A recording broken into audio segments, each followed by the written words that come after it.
আহমাদুহু ওয়া নুসাল্লি আলা রাসূলিহিল কারীম, আম্মা বা'দ। ফাসআলু আহলায যিকরি ইন কুনতুম লা তা'লামুন। সম্মানিত দর্শক, রমজান শরীফে আমরা সকলেই যাদেরকে আল্লাহ পাক নির্দিষ্ট পরিমাণে সম্পদের মালিক বানিয়েছেন তারা যাকাত পরিশোধ করে থাকি, যাকাতের অর্থ আদায় করে থাকি। তবে জানার বিষয় হলো কোথায় যাকাতের অর্থ দেওয়া সর্বোত্তম এবং উত্তম মাসরাফ কোনটা, এই বিষয়টি আমাদের বুঝতে হবে। যে কোনো গরিব অসহায় মানুষ যদি মুসলমান হয়ে থাকে তাকে আপনি যাকাতের অর্থ দিলে যাকাত আদায় হবে। তবে এখানে শুধুমাত্র একটি সওয়াব পাওয়া যাবে, সাদকাতুন। আর যদি আপনি আপনার যাকাতের অর্থ সম্পদ আপনার একান্ত আত্মীয় স্বজন যারা আছে, হতদরিদ্র যারা যাকাতের মুস্তাহিক, তাদেরকে দিয়ে থাকেন, তাহলে সেখানে দুটি সওয়াব পাওয়া যাবে, সাদকাতুন ওয়া সিলাতুন। একটা হলো দানের সওয়াব, দ্বিতীয় নম্বর হলো আত্মীয়তার সম্পর্ক বজায় রাখার প্রতি রাসূল আকরাম সাল্লাল্লাহু আলাইহি ওয়াসাল্লাম যে উৎসাহিত করেছেন, এই দ্বিতীয় আমলটিও হলো। তাহলে সাধারণ গরিব দেওয়ার চাইতে একান্ত আত্মীয় স্বজনকে দিলে দুটি সওয়াব পাওয়া গেল। এর চাইতেও উত্তম স্থান হলো, সর্বোত্তম স্থান যেখানে যাকাত দেওয়া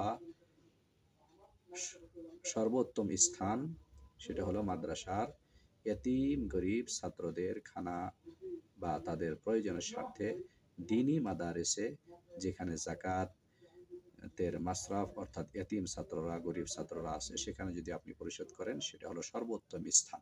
সেখানে দিলে আপনি চারটি সওয়াব পাবেন।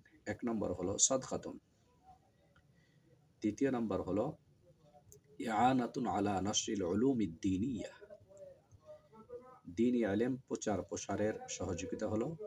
তৃতীয় নম্বর হলো এই সাদকাটা শুধু সাদকা হলো না, সাদকাতুন জারিয়াতুন হলো। চতুর্থ নম্বর হলো উলামায়ে কেরামকে মুহাব্বত করা এবং তালেবে ইলমকে মুহাব্বত করার মতো গুরুত্বপূর্ণ এত বড় একটি আমল হলো।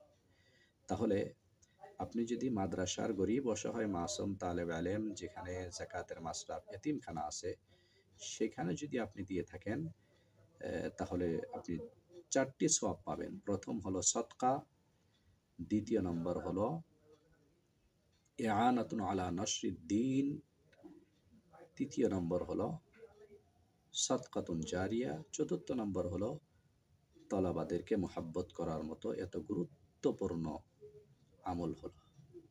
এই জন্য আপনি আপনার যাকাত যে কোনো জায়গায় গরিব অসহায় মুসলিম গরিবকে দিলে যাকাত আদায় হবে। তবে দুনিয়ার সমস্ত আমলের ক্ষেত্রে যদি আমরা সর্বোত্তমটা তালাশ করে থাকি, যাকাতের ক্ষেত্রেও আমাদের সর্বোত্তম স্থান তালাশ করে মাদারেসে দ্বীনিয়া, যে সমস্ত দ্বীনি মাদারেস আছে, সেখানে যদি আপনি আপনার এই সম্পদকে, যাকাতের টাকাকে ব্যয় করেন, তাহলে আপনি চারটি সওয়াব পাবেন। আল্লাহ রাব্বুল আলামিন আমাদের সকলকে যাকাতের অর্থ সম্পদের মাধ্যমে আল্লাহ রাব্বুল আলামিনের নবীর রেখে যাওয়া এই মিরাস অর্থাৎ উলুমে দ্বীনিয়া প্রচার প্রসারের কাজে আমার যাকাতের অর্থ ব্যয় করে সর্বোচ্চ সওয়াব এবং প্রতিদান অর্জন করার তৌফিক দান করুন। ওমা আলাইনা ইল্লাল বালাগ। আসসালামু আলাইকুম ওয়া রাহমাতুল্লাহি ওয়া বারাকাতুহু।